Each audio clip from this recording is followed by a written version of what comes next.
नमस्कार। कक्षा 11 हिंदी की कक्षा में आपका स्वागत, अभिनंदन एवं आभार।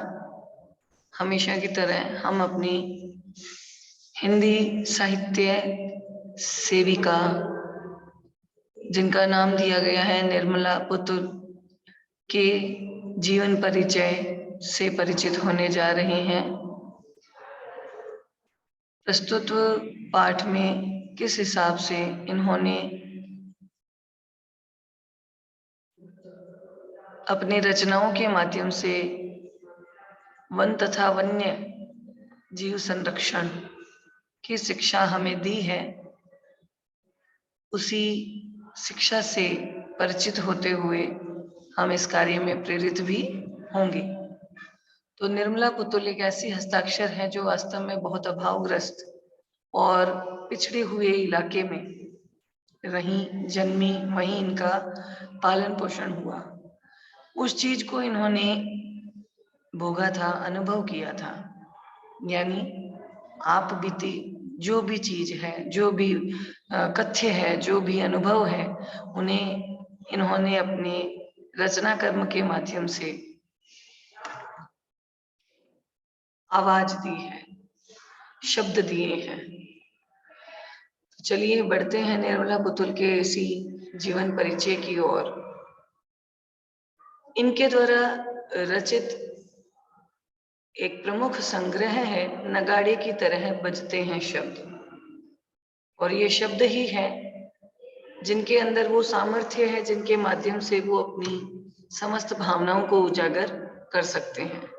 देखिए, बटोर पृथ्वी की पूरी ऊर्जा, उठेगा धीरे धीरे जमीन से, जमीन पर गिरा आदमी और अपने लड़खड़ाते कदमों से नापते दूरियां पहुंच जाएगा वहां जहां उस जैसे तमाम आदमियों पर बहस चल रही होगी।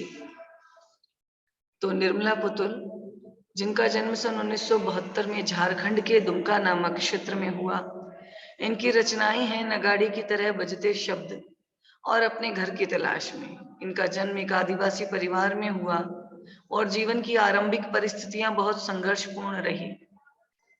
शिक्षा का माहौल घर में था, यानी कि इनके पिता तथा इनके चाचा शिक्षक थे, लेकिन इसके बावजूद भी इनके घर में रोटी की समस्या से जूझने की स्थिति थी, और यही कारण था कि ये अपने अध्ययन को भी नियमित रूप से नहीं कर पाई, उसमें भी बाधाएं आती रही। नर्स बनने पर आर्थिक कष्टों से मुक्ति मिल जाएगी, यह विचार कर उन्होंने नर्सिंग में डिप्लोमा किया और काफी समय बाद इग्नू से स्नातक की डिग्री प्राप्त भी की। संथाली समाज और उसके राग बोध से गहरा जुड़ाव इन्हें पहले से ही था। नर्सिंग की शिक्षा के समय बाहर की दुनिया से भी इनका परिचय हुआ। दोनों समाजों की क्रिया प्रतिक्रिया से वह बोध विकसित हुआ जिससे वह अपने परिवेश की वास्तविक स्थिति को समझने में सफल हुई। यानी झारखंड जैसे बहुत पिछड़े हुए इलाके में इनको लगा कि वास्तव में हमारे जो क्षेत्र के लोग हैं, वहाँ की संस्कृति है, वहाँ की शिक्षा है, बहुत ज्यादा अन्य क्षेत्रों से पिछड़ी हुई है, बहुत पीछे रह गई है। तो उन्होंने आदिवासी समाज की इसी भी संगतियों को बहुत तल्लीनता के साथ अपनी रचनाओं में उजागर किया है। कड़ी मेहनत के बावजूद भी खराब दशा रहती है उनकी, कुरीतियों के कारण भी उनकी पीढ़ियां जो है वो बिगड़ जाती है। थोड़े से लाभ के लिए वो बड़े बड़े समझौते कर लेते हैं। उनके परिवारों में पुरुषों का ही वर्चस्व रहता है, स्त्रियों के सम्मान को महत्व नहीं दिया जाता। वे अपने स्वार्थ के लिए अपने पर्यावरण की हानि कर रहे हैं, और शिक्षित समाज जो है, शिक्षित समाज का दिक्कुओं और व्यवसायियों के हाथों कठपुतली बनना भी यह विसंगत स्थिति है जो निर्मला पुतुल की कविताओं को के केंद्र में रही है। यानी थोड़े से पैसे के लिए, थोड़े से धन के लालच में आकर के, और कोई अच्छा कार्य न होने के कारण ये पर्यावरण को भी हानि पहुंचाते हैं। परिवार ऐसे हैं जिनमें पुरुषों को ही वर्चस्व दिया जाता है, उनको ही प्रधान माना जाता है। ये थोड़े से हित के लिए बड़े बड़े समझौते करने से भी नहीं हिचकिचाते। हालांकि समाज इनका शिक्षित है, लेकिन शिक्षा के बावजूद भी ये अन्य लोगों के हाथों की कठपुतली बन जाते हैं। यानी इनके अंदर आज भी दुनियादारी का कोई बोध नहीं आया है। वे आदिवासी जीवन के कुछ अनछुए पहलुओं से भी कलात्मकता के साथ हमारा परिचय कराती हैं। आपको पता है, आदिवासी समाज चाहे कितना भी पिछड़ा हुआ क्यों ना हो, लेकिन हमारी सभ्यता और संस्कृति को उन्होंने जितना संजो रखा है, वैसा अनूठा उदाहरण उनके अलावा और कहीं देखने को नहीं मिलेगा। तो किस समाज से संबंधित थी? संथाली समाज के सकारात्मक और नकारात्मक दोनों पहलुओं को उन्होंने बेबाक यानी स्पष्ट रूप से हमारे सामने रखा है कि कौन सी चीजें जो है वो समाज को आगे बढ़ने में, सकारात्मक सोच प्रदान करने में सहायक सिद्ध होंगी संथाली समाज के संदर्भ में, और कौन सी ऐसी बातें हैं संथाली समाज के संदर्भ में जो नकारात्मक रूप से भी हमारे समाज में एक व्यसन के रूप में, दुर्गुण के रूप में, विसंगति के रूप में और बाधा के रूप में भी सामने आ सकती हैं।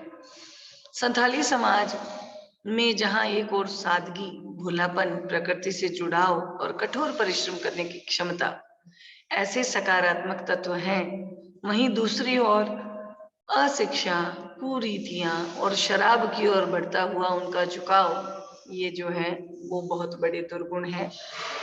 तो इनके द्वारा लिखी गई कविता है वो है आओ मिलकर बचाएं, यानी पर्यावरण संरक्षण के संदर्भ में ये अपनी कविता के माध्यम से हमें प्रेरित करती हैं और कहती हैं कि ये किसी एक व्यक्ति के पहल करने का प्रयास नहीं है, बल्कि समस्त व्यक्तियों का इसमें सहयोग होना आवश्यक है। इसीलिए इसका शीर्षक ही इस चीज को अभिव्यक्त करता है, आओ मिलकर बचाएं।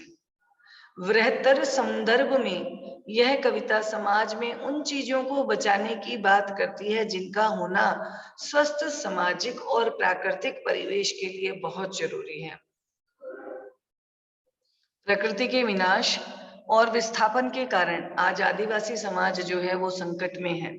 सही है, जनसंख्या जैसे जैसे बढ़ रही है, इसी बढ़ती हुई जनसंख्या को आवास की सुविधा उपलब्ध करवाने के लिए वनों को जो है काटा जा रहा है, उनके स्थान पर बहुत बड़ी बड़ी इमारतें या आवास गृह बनाए जा रहे हैं और प्रकृति के संतुलन के लिए दोबारा वृक्षारोपण के कार्य में भी किसी तरह की कोई सतर्कता नहीं बरती जा रही है। और यही इस कविता का मूल स्वर भी है। संथाली भाषा से हिंदी का रूपांतरण किया है अशोक सिंह जी ने, यानी मूल रूप से ये कविता संथाली भाषा में ही लिखी गई, लेकिन इसका हिंदी ट्रांसलेशन किया अशोक सिंह नामक साहित्य सेवी ने। ये है इनकी कविता आओ मिलकर बचाएं। तो देखिए, इस कविता में न केवल वृक्ष, वनस्पति, पृथ्वी, जल, आकाश, वायु, अग्नि, बल्कि इसके अलावा भारतीय संस्कृति और सभ्यता के मूल्यों को भी बचाकर रखने की प्रेरणा दी गई है। क्योंकि संथाली जो है ये एक जनजाति है और ये जनजाति जो है झारखंड के एक बहुत पिछड़े हुए इलाके में रहते हुए अपनी संस्कृति के मूल्यों को आज भी संजोए हुए है, उन्हें सुरक्षित रखे हुए है, लेकिन अपने बहुत निम्न स्वार्थों के वशीभूत होकर आज व्यक्ति जो है इन सारे मूल्यों को, इन सारे संजोए हुए जो सांस्कृतिक विरासत है उसको भी लोग ताक में रख देने के लिए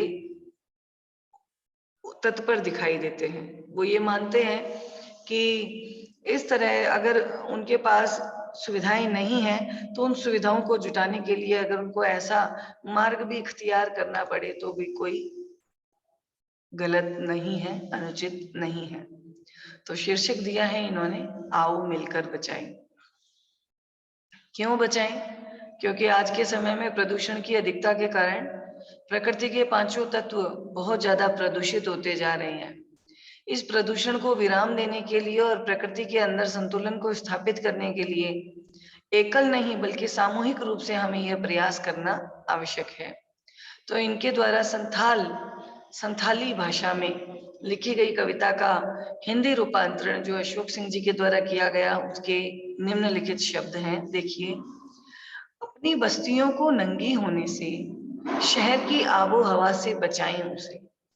शहर में आधुनिकता या पाश्चात्य संस्कृति का अनुकरण, बहुत बड़ी बड़ी फैक्ट्रियां या बहुत बड़े बड़े जो उद्योग हैं वो वहाँ स्थापित किए गए हैं, जिसकी वजह से वहाँ की आबो हवा बहुत प्रदूषित होती जा रही है। तो जो यहाँ निर्मला पुतुल जी हैं वो पाठक वर्ग से निवेदन करती हैं कि हम अपनी बस्तियों को, यानी जो झारखंड के इलाके में हमारी कुछ एक बस्तियां रह गई हैं, उन बस्तियों को नंगी होने से बचाएं, यानी उनको नष्ट होने से, उनके ऊपर पाश्चात्य संस्कृति का अंधा जो लेप है उसको चढ़ने से बचाने के लिए उसको शहर की आबो हवा से बचाना आवश्यक है।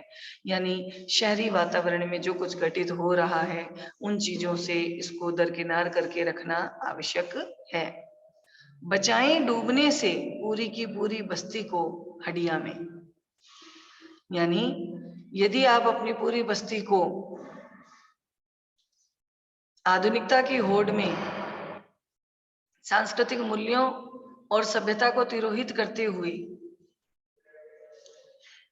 बचाना चाहते हैं, तो उसका एक ही उपाय है कि जिस तरह से हम हंडिया के अंदर अपनी किसी वस्तु को संजो करके सुरक्षित रूप में रखते हैं, उसी तरह से हमें भी इसे एक क्षेत्र विशेष तक ही रखना है, ताकि बाकी अन्य क्षेत्रों से संपर्क में आकर के ये उसका भी अंधानुकरण न करे।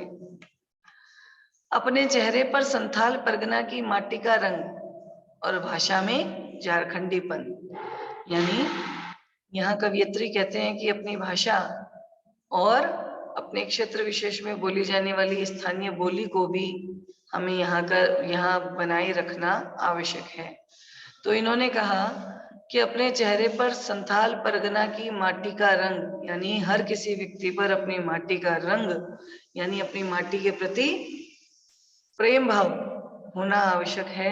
और भाषा में झारखंडीपन, यानी झारखंड क्षेत्र विशेष की जो झारखंडी भाषा है उसके प्रति भी हमारा लगाव होना आवश्यक है।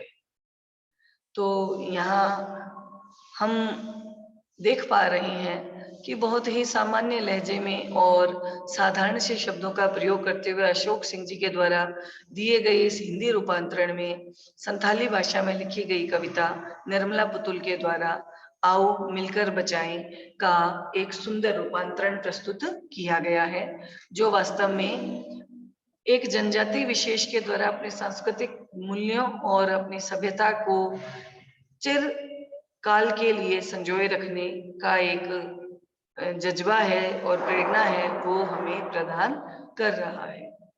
तो यह एकल नहीं बल्कि सामूहिक प्रयास के द्वारा ही संभव है। तो आज की कक्षा में इतना पर्याप्त है। मिलते हैं हम अपनी कल की कक्षा में, जिसमें हम इस कविता के पूरे अनुवाद और व्याख्या के विषय में जानकारी हासिल करेंगे। तब तक के लिए बहुत बहुत धन्यवाद।